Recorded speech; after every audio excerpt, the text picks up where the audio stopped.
He's been working for his boss for a year, but his wages were never paid. Looking at the tempered glass under the boss's feet, the man suddenly had a bold idea how to make the boss fall to his death by accident.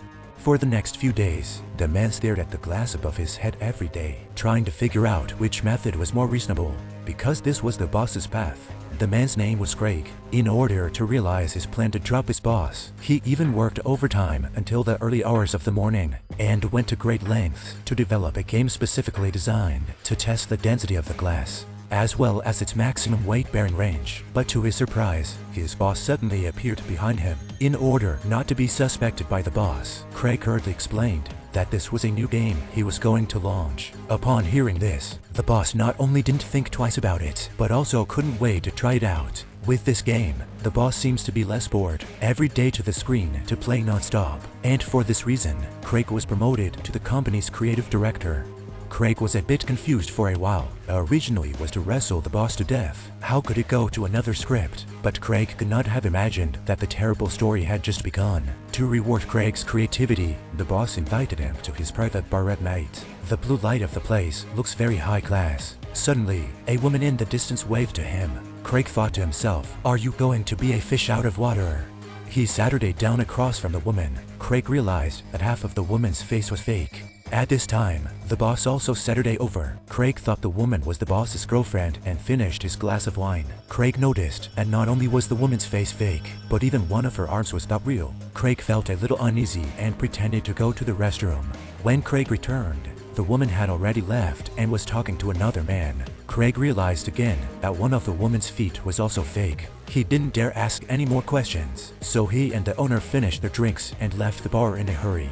When he came out, the boss insisted on taking him home, but just as he got into the car, a white bag was thrown up. It was obvious that there was a person in it. The man had just gotten into the boss's car. Something was thrown in the trunk. The man was terrified. He asked his boss what was going on, but the boss pretended not to hear him. He kicked the gas and got on the road. But before he got very far, a traffic cop appeared in front of him. Craig was so scared, he couldn't move. His head was in a cold sweat. Luckily, the car was not inspected and he escaped without a hitch. The boss thought Craig was loyal, so he wanted him to go to a place where he could find out his untold story. But Craig had never seen anything like this before, and he cried and cried the whole way. On the way, they passed a gas station.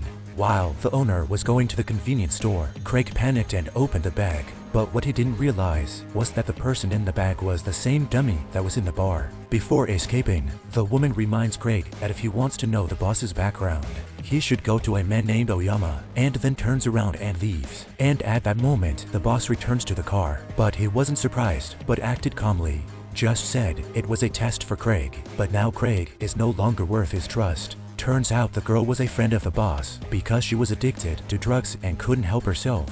The boss finally caught her and was going to send her to treatment.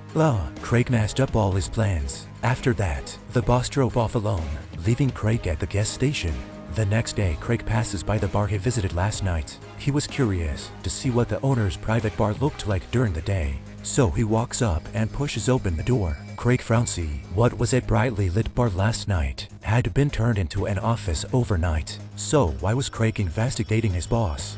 Let's go back a few days. The first owner was suddenly shot and killed by a 10-year-old kid. But what's even stranger is that the night the former boss died, an old man came to the office claiming to be the new boss. What's even weirder is that the boss seemed to have a fear of stairs and had to be assisted to lift his feet. And when he stepped on the glass, he made a squeaking noise. Not only that, Craig noticed that the boss's weight was not right either. So the two of them started to secretly access the surveillance of the last few days. Sure enough, the old man met with Mr. Jin a few days ago. From the court fee, the old man seems to have some kind of magic power, but there's more to it than that. The new boss is very strange. Every day before going to work, he has to line up to smell his employees. It's been 2 days in a row that we've smelled garlic on the bald man. If he doesn't solve the problem, he will be fired by the boss. In order to keep his job, Baldhead is trying very hard to keep his job. Every day before going to work, he can only try his best to clean the boss's strange behavior. Craig and Elaine from the company decided to look into it. They searched the internet for information on their new boss. They found out that the previous prosthetic company he took over had more than doubled its turnover in a few months. This made the two men even more suspicious of the boss. And where did all the disabled people come from?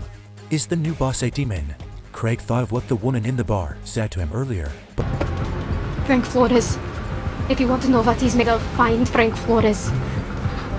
in order to find Oyama, we must start with the new boss. So Craig found an opportunity to test the game by claiming to use the boss's cell phone, but in fact, he installed a Trojan horse program that, by reading the address book of the boss's cell phone, he really found a man named Dawson. He went to a jewelry store according to the address he contacted by phone. The owner of the store politely came out from the back. Could this old man be Dawson?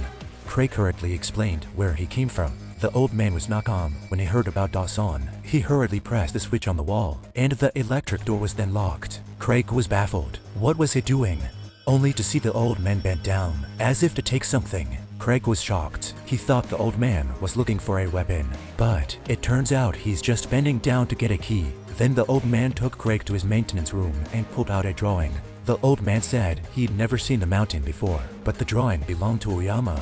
He would make himself strange objects from time to time, and there was no room for error. And this drawing was sent by a woman with long hair. Before she took it away, she signed a paper in Dawson's name. After that, different drawings would be sent to her regularly. They were all signed in Dawson's name, until one time, he realized that the object he was building looked like a bone. But he was just a businessman and didn't mind too much. But soon another skull was created. It was only then that the old man realized that all the sheets of paper added up to what seemed to be a human skeleton. Although this incident was long overdue, it became a hurdle in his mind. Craig was incredulous when he heard it. Could his boss be the mountain?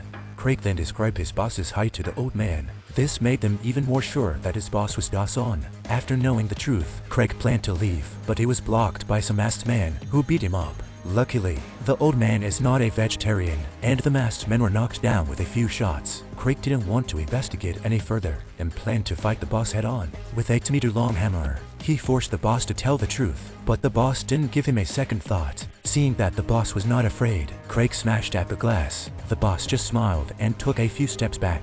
Craig got even more angry. The glass was hammered again. As the glass cracks, the boss falls and cuts off a toe with a shard of glass. To test his suspicions, Craig took the toe home and put it back into the hot water. Sure enough, the skeleton inside is made of gold. This is the consultant.